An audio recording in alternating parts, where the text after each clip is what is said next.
Electro complex అంటే అమ్మాయిలనేవారు తండ్రి ప్రేమానురాగాలు పొందడం. ఈ దశలో తల్లి అనేవారు వీరికి ప్రత్యర్థి. ఇది లాస్ట్ టైమ్ టెట్‌లో అడిగాడు. రేపు ఎరిక్సన్ గురించి తెలుసుకుందాం. దాని గురించి సబ్స్క్రైబ్ చేయండి ఫ్రెండ్స్. Hello friends. ఇది ఇంపార్టెంట్ సిద్ధాంతం. మనోవిశ్లేషణ సిద్ధాంతం. ఎవరు ప్రతిపాదించారంటే సిగ్మండ్ ఫ్రాయిడ్. ఆస్ట్రియా దేశస్థుడు. మనోవిశ్లేషణ సిద్ధాంతం అనేది మూర్తిమత్వాన్ని వివరించే ఒక సిద్ధాంతమే కాకుండా, మా ప్రవర్తన వివరించే వాదము, మానసిక బాధలకు చికిత్స చేసే పద్ధతి కూడా. మనోవిశ్లేషణ సిద్ధాంతంలో 3 ప్రధాన అంశాలున్నాయి. మూర్తిమత్వ నిర్మాణము, మూర్తిమత్వం యొక్క గతిశీలత, మనోలైంగిక వికాసము. మూర్తిమత్వ నిర్మాణము. మూర్తిమత్వ నిర్మాణంలో 3 ఉపవంశాలనేవి ఉన్నాయి. అచిత్వం అంటే ఏమిటి? ఇది జీవ సంబంధమైనది. వంశపారంపర్యమైనది. మొరటుది, వినాశకారి, జంతు స్వభావం కలది, అహంకారి. అచిత్తు కలగపులంగా ఉండి తన యొక్క కోరికలను వెంటనే తీర్చుకోవాలని అనుకుంటుంది. తన యొక్క కోరికలను తాను తీర్చుకోలేదు. తన యొక్క కోరికలు తీర్చుకోలేనప్పుడు ఏం ఏర్పడుతుంది? కుంటనాలు ఏర్పడి, మానసిక ప్రతిమలను ఏర్పరచుకొని తన యొక్క కోరికలను తీర్చుకుంటుంది. దీన్ని ఇష్టశుద్ధి అంటాం. అచిత్వం అనేది ప్రాథమిక చింతన ప్రక్రియ ద్వారా పనిచేస్తుంది. అచిత్వం అనేది ఆనంద సూత్రం ప్రకారం పనిచేస్తుంది. ఇది జీవ సంబంధమైనది. నెక్స్ట్ రెండోది అహం. అనుభవాల ద్వారా, శిక్షణ ద్వారా అచిత్తులో కొంత భాగం అనేది అహంగా మారుతుంది. దీనికి పరిసరాలతో సంబంధం అనేది ఉంటుంది. వాస్తవిక సూత్రం ఆధారం ప్రకారం పనిచేస్తుంది. గౌణ ప్రక్రియ చింతనం ద్వారా పనిచేస్తుంది. ఇది కార్యనిర్వాహకుడిగా పనిచేస్తుంది. పరిసర సంబంధమైనది. నెక్స్ట్ అధ్యాహం. ఇది వ్యక్తి యొక్క అంతరాత్మ.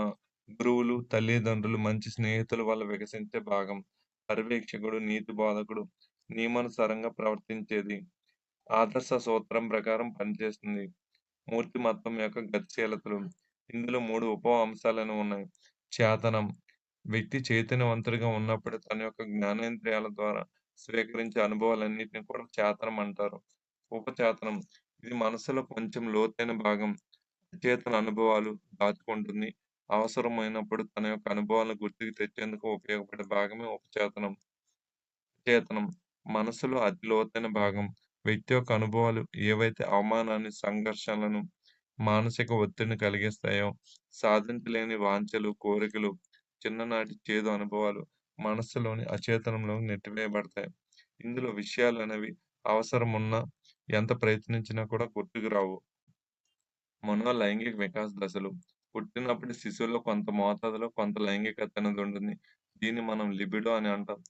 లిబిడో అనేది మనోలైంగిక దశల గుండా క్రమంగా శరీరంలో కొన్ని కేంద్రాల ద్వారా అభివ్యక్తమవుతూ లైంగిక సహజత్వాన్ని తృప్తిపరుచుకుంటుంది.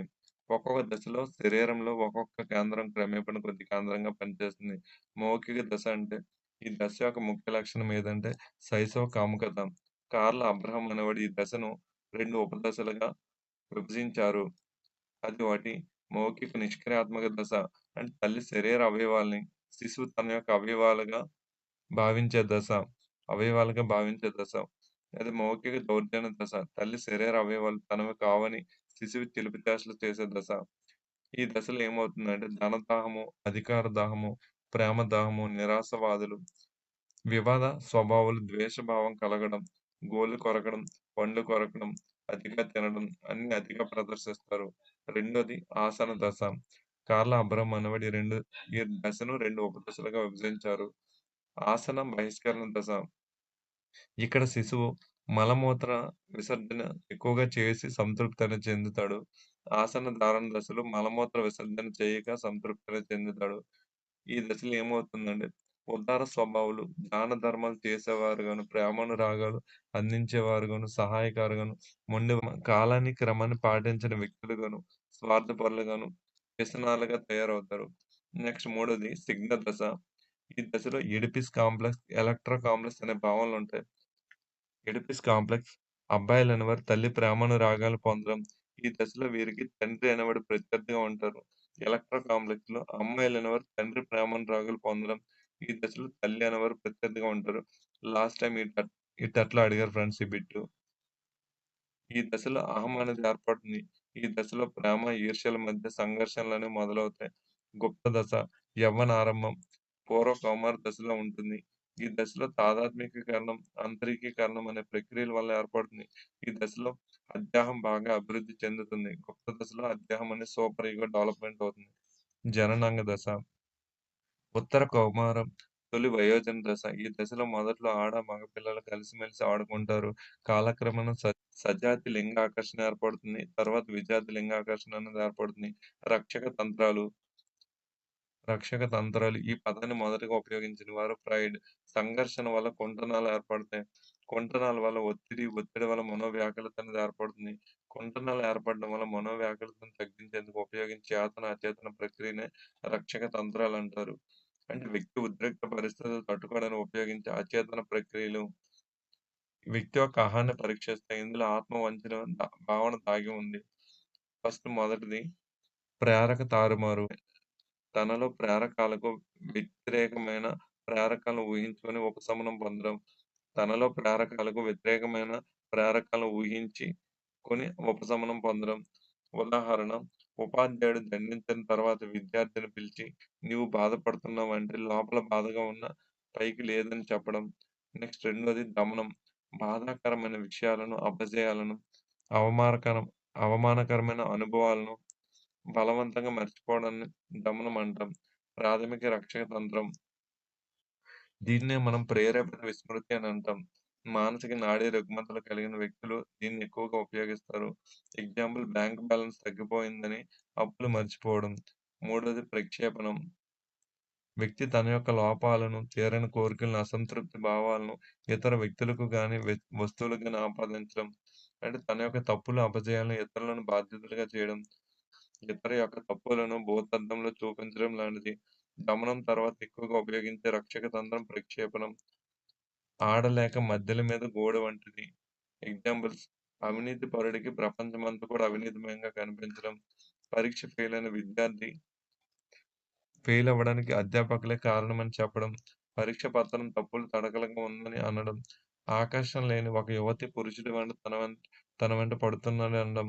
ఏకీకరణం. లక్ష్య సాధనలో విఫలమైన వ్యక్తి తన చర్యను సహేతుకంగా సమర్థించుకోవడం. పరీక్ష తప్పిన విద్యార్థి పాస్ కావడం వల్ల లాభం లేదని అనిపించడం. మంత్రి పదవిని దక్కని డాక్టరు, ఎమ్మెల్యే రోగులు దైవాలుగా భావించను. వారికి సేవ చేయడమే నాకు సమయం లేదని చెప్పడం. డేటింగ్ తిరస్కరించిన తన క్లాస్‌మేట్‌ను ఆమె అంత అందగత్తె కాదులే అని సమర్థించు. అందని ద్రాక్షను పుల్లన, తియ్యని నిమ్మపండు. నెక్స్ట్ ఐదోది విస్థాపనం.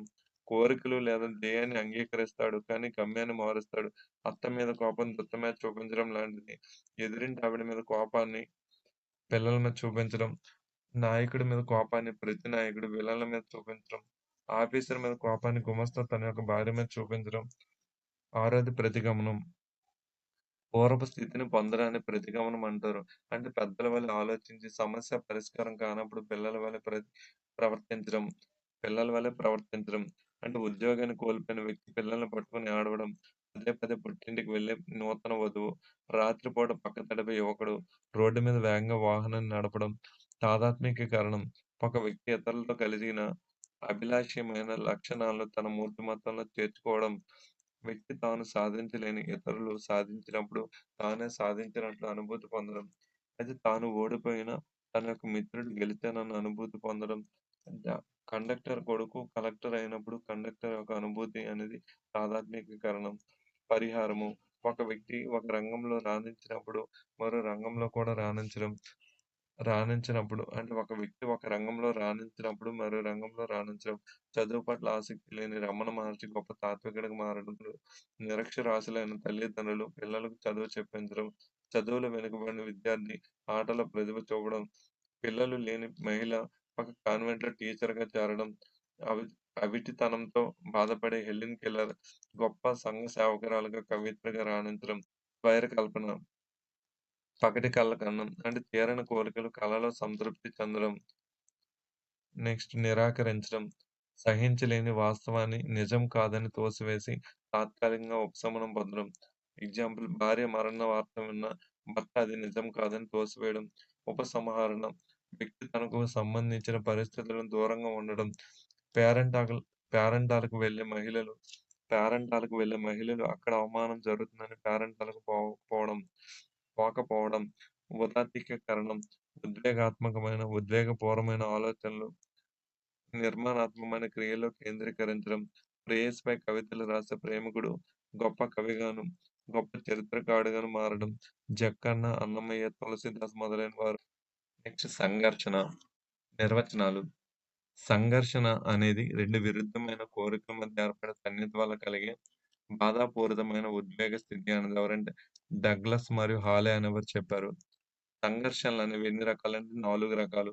ఎవరి ప్రకారం అంటే కట్లెవెన్ ప్రకారం. ఫస్ట్ వన్ మనకి ఉపగమ.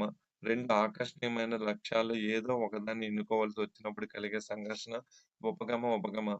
ఒక వ్యక్తి ఉన్నాడు. అతనికి వైమానిక దళం ఇష్టం. నౌకాదళం కూడా ఇష్టం. వాటి మధ్య కలిగిన సంఘర్షణ. విద్యార్థి ఉన్నాడు. తెలిసిన జవాబు, తెలిసిన జవాబు మధ్య కలిగిన సంఘర్షణ. ఒక పిల్లవాడికి ఒకవైపు ఐస్ క్రీమ్ అంటే ఇష్టం. మరోవైపు చాక్లేట్ అంటే ఇష్టం. నెక్స్ట్ నూతన వరుడు. ఒకవైపు తల్లి అంటే ఇష్టం. ఒకవైపు భార్య అంటే ఇష్టం. వాటి మధ్య ఏర్పడే సంఘర్షణ. నెక్స్ట్ పరిహారం. 2 ఆకర్షణీయం కాని లక్ష్యాలు ఏదో ఒకటి ఎంచుకోవాల్సి వచ్చినప్పుడు ఏర్పడే సంఘర్షణ. 2 ఆకర్షణీయం కాని లక్ష్యాల్లో ఏదో ఒకటి ఎంచుకోవాల్సి వచ్చేటప్పుడు ఏర్పడే సంఘర్షణ. విద్యార్థి ఉన్నాడు. తెలియని జవాబు, తెలియని జవాబు మధ్య కలిగిన సంఘర్షణ. ఉద్యోగి ఒకవైపు రిజైను, మరొక వైపు ట్రాన్స్‌ఫరు. ఆటగాడున్నాడు. మ్యాథ్ ప్రాక్టీస్ చేయడం ఇష్టం లేదు. ఓడిపోవడం కూడా ఇష్టం లేదు. మూడోది పరిహార సంఘర్షణ. ఆకర్షణీయమైన లక్షణం ఒకవైపు, ఆకర్షణీయమైన లక్ష్యం వైపు ఆకర్షితుడవుతాడు. కానీ సిగ్గు, భయం మరియు ఇతర కారణాల వల్ల వికర్షితుడవుతాడు. ఉదాహరణ ఇలాంటి సంఘర్షణలను పరిహార సంఘర్షణలు అంటారు. పిల్లవాడున్నాడు. జామ పండంటే ఇష్టం. కానీ తెంపితే కింద పడతానని భయం. విద్యార్థి ఉన్నాడు. సిగరెట్ తాగడం ఇష్టం. కానీ తాగితే క్యాన్సర్ వస్తుందని భయపడ్డం. నెక్స్ట్ నాలుగోది పరిహార సంఘర్షణ. 2 అంతకంటే ఎక్కువ ఆకర్షణీయం కాని లక్ష్యాలు ఎంపిక జరిగేటప్పుడు ఏర్పడే సంఘర్షణ. వ్యక్తి ఉన్నాడు. జీతం ఎక్కువ, దూరం అనేది ఎక్కువ. జీతం తక్కువ, దూరం అనేది తక్కువ. వాటిటి మధ్య ఏర్పడే సంఘర్షణ పరిహార సంఘర్షణ. మీకు వీడియో నచ్చితే లైక్ చేయండి, షేర్ చేయండి, కామెంట్ చేయండి ఫ్రెండ్స్. ఇలాంటి వీడియోస్ కోసం మన ఛానెల్‌ని సబ్స్క్రైబ్ చేయండి.